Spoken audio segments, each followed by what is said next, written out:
যে গতকাল থেকে এই রাজ্যব্যাপী লটারি নিয়ে একটা ইডি শুরু করেছে, বিভিন্ন জায়গায় বেশ কিছু টাকা উদ্ধার হয়েছে। এই লটারি বিষয়ে কি আপনাদের কি?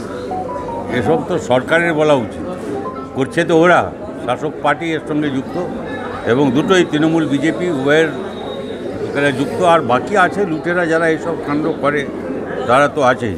যে মানুষের টাকা লুট হচ্ছে, লুট তো সব জায়গায় হচ্ছে, খালি কি লটারিতে লুট হচ্ছে না? কোনখানে লুট হচ্ছে না? এইসব বাড়ি দিয়ে বস্তা বস্তা টাকা বেরোলো, শিক্ষায় লুট হচ্ছে, রেশন কোথায় চাল সেখানে লুট হচ্ছে। মানে এই যে টাকা আপনাকে বাড়ি তৈরির জন্য টাকা ও চলে যাচ্ছে এক জায়গা থেকে আরেক জায়গায়, এই সব দেখছেন আপনারা কাগজে, সবাই জানেন আপনারা। এই সব তো লুটই, কাজে লুটের রাজনীতি, এটা লুটেরা পুঁজিবাদ, রনি ক্যাপিটাল। ইডির যে তল্লাশিটা, এটা কি আপনি সমর্থন করছেন? তল্লাশি হওয়া উচিত। ইডির যে সব তল্লাশি চলছে, এগুলো হওয়া উচিত। কী তল্লাশি করছে? যত করছে তত তো বাড়তে আছে, কোথায় কী হচ্ছে? ইডির কাছে সুবিচার পাওয়া মুশকিল।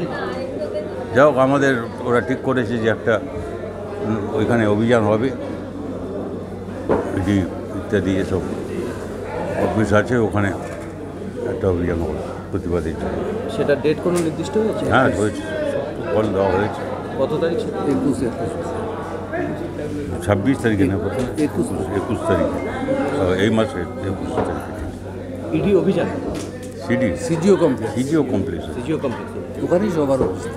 আরেকটা প্রশ্ন, এই সম্প্রতি দেখা যাচ্ছে যে ট্যাব দুর্নীতি রাজ্যের প্রায় সর্বত্র জায়গায়। ওই তো বললাম আপনাকে, একটু আগেই বললাম, আবার ট্যাব দুর্নীতি, এই দুর্নীতি, ওই দুর্নীতি করে এই যে ভাগ করছেন, আসল যে লুট হচ্ছে সবটা মিলিয়ে এইটা ধারণাটা মানুষের মধ্যে ভাগ করে এটাকে ভেঙে দেওয়ার চেষ্টা হচ্ছে।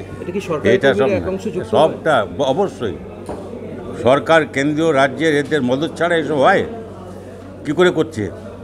এতদিন ধরে হচ্ছে। কয়েকজন মন্ত্রী আগে জেলে আছে, তাদের তো কী হয়েছে? তাদের টাকা উদ্ধার হয়েছে, দেখাননি কেউ। ঠিক আছে।